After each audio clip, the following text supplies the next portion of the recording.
Ketika di MK sendiri, pemerintah selalu mengatakan bahwa, kalau saya kutip di sini, bahwa adapun ancaman pidana pasal 162 Undang-Undang Minerba hanya dapat dikenakan kepada setiap orang yang merintangi, mengganggu usaha pertambangan yang telah memenuhi persyaratan penyelesaian hak atas tanah. Jadi konteksnya adalah, kalau diilustrasikan bahwa katakanlah tanah saya mau diambil untuk usaha tambang, saya setuju.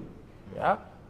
Ganti rugi sudah diberikan, misalkan berupa DP, tapi saya terus kemudian cawe-cawe, terus mengganggu usaha tambang tersebut. Nah, baru kemudian pasal 162 ini bisa dipakai. Jadi basis pasal 162 ini adalah persetujuan bahwa tanah saya akan dipakai perusahaan tambang. Kalau misalkan tidak ada persetujuan untuk dipakai perusahaan tambang, artinya kan tidak masuk pasal 136 ayat 2, karena memang tidak konsen gitu ya. Jadi pasal 136 ayat 1 dan ayat 2 ini berkaitan dengan persetujuan bahwa tanahnya akan dipakai dan kemudian sudah ada transaksi bahwa dihargai berapa dan kemudian walaupun pembayarannya dilakukan secara bertahap. Artinya basisnya adalah konsen, persetujuan dari pemilik tanah kepada perusahaan tambang. Tapi ada kasus di mana memang masyarakat itu tidak memberikan persetujuan tanahnya dipakai atau hutan haknya atau hutan adatnya dipakai. Yang dalam konteks ini maka 136 ayat 2 itu nggak relevan. 136 ayat 1 itu tidak relevan karena basisnya nggak ketemu. Ya, basisnya apa?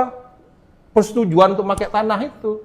Karena jadi persetujuan untuk pakai tanah ini nggak ketemu, maka 162 tidak bisa dipakai, tidak relevan gitu ya.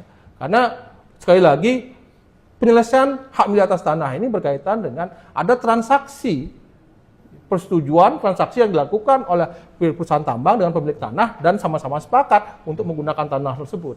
Tapi kalau kemudian tidak ada persetujuan, maka ya tidak bisa dipakai 162. Nah, dalam konteks itu maka sebenarnya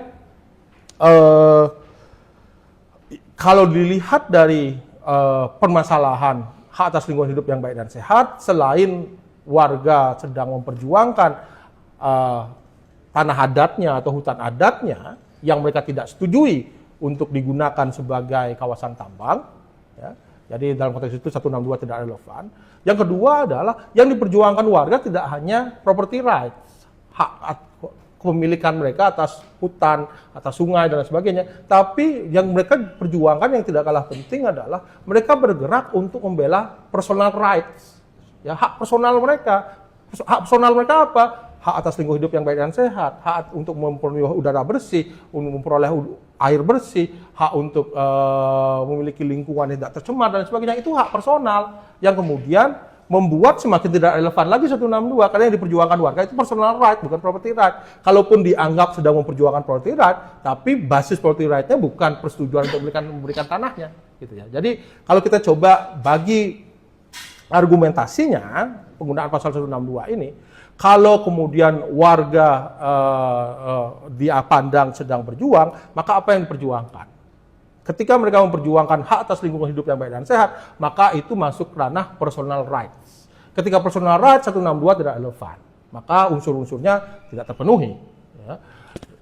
Katakanlah pendapat beda muncul. Mereka juga memperjuangkan tanah adat mereka, oke. Mereka memperjuangkan tanah adat. Tapi apakah terjadi persetujuan untuk tanah adat itu dipakai untuk perusahaan tambang atau tidak? Kalau tidak ada persetujuan untuk memakai tanah tersebut untuk tambang, maka basis 136 ayat 1 dan ayat 2 itu